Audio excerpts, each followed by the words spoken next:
Радихана Азизова в Осетии знают как одноногого байкера, который помогает нуждающимся. Но сейчас ему самому нужна помощь. Мужчина лишился второй ноги из-за страшной болезни – тромбофлебит нижних конечностей. В народе – гангрена. Единственное, в тот момент я думал, я извиняюсь, как в туалет буду ходить, потому что, некрасиво как-то это, не люблю так. И потом нормально все. Скамейки ставлю, как на брусе становлюсь. Упорству и крепости духа Радихану можно только позавидовать. Он не опускает руки, а продолжает сражаться за жизнь. Ежедневно у Радихана тренировки. Дома он занимается с гантелями, а вечером на брусьях.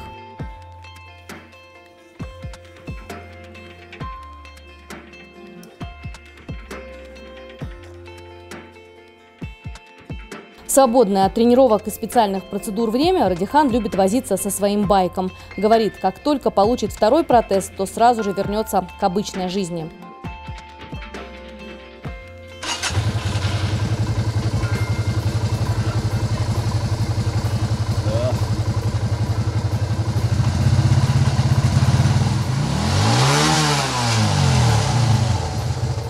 Аж настроение поднялся.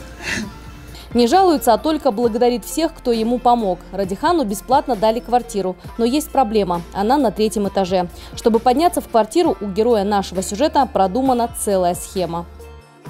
А вот на вот этом штуке поднимаюсь, вон туда ставлю. Вот ремень у меня, который от протеза на нога. Назад я его делаю, вот так прикрепил. И вот так вот, как на брусьях, задом поднимаешь и спускаюсь так же.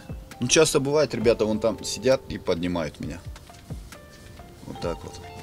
А так спущусь сам.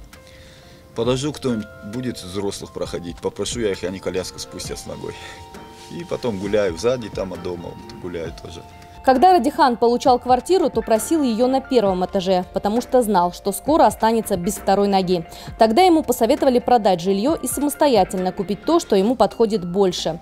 Он бы и рад это сделать, вот только передвигаться без второго протеза не может, а получит его только в августе. Ходить сможет лишь к октябрю. А сейчас выяснилось, что есть риск лишиться и пальцев рук. Болезнь прогрессирует. Сейчас у меня пока под угрозой еще и пальцы начали чуть-чуть. Так, вот эти вот пальцы начали. Из-за этого вот препараты я капаю позапросто. Они холодные у меня сейчас все. А что врачи говорят? Не знаю. Сказали, как и изначально, то, что потихоньку будут шинковать, я не знаю, как сказали. Радихан Азизов рассказал, что есть процедура, которая поможет спасти руки. В Осетии ее не делают, а чтобы поехать в Москву, нет возможностей ни физических, ни финансовых. А просить у людей ему стыдно. Это стыдно. Стыдно.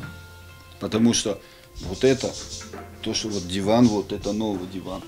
Вот это люди собрали, мне деньги вот купили. Дай бог получится, если я на ноги стану в октябре, до конца октября, если в августе получу протез. Я просто хочу заниматься дальше своими делами. Помогать. Ездить, помогать людям. Потому что я и так уже 5 месяцев, если не больше, пропустил. Несмотря на, казалось бы, тяжелую судьбу, Радихан Азизов обрел свое счастье. Он женился и мечтает о большой семье. Елена Черенкова, Савелий Зангеев, Осетия Ньюс.